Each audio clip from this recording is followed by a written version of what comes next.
Petrol pump आणि विमान तिकिटांच्या खरेदीसाठी 2 डिसेंबर पासून 500 रुपयांच्या जुन्या नोटा स्वीकारल्या जाणार नाहीत.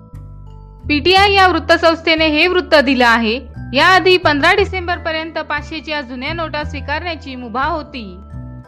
पेट्रोल पंपावर कमिशन घेऊन जुन्या नोटा बदलण्याचं काम सुरू असल्याचं अर्थ मंत्रालयाचं म्हणणं आहे. कारण पेट्रोल पंप ऑइल कंपन्यांना चेकद्वारे पैसे देतात. पण पेट्रोल पंपावर 500च्या जुन्या नोटा आल्या तर ते बँकेत जमा करतात. त्यानंतर कमिशन घेऊन जुन्या नोटा बदलण्याचं काम करतात. काही ठिकाणी पेट्रोल पंपवाले 30 ते 35% कमिशन घेत आहेत.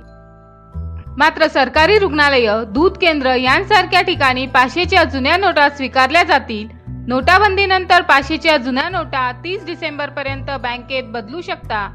तसंच 31 मार्च पर्यंत रिझर्व्ह बँकेतही जुन्या नोटा बदलू शकता.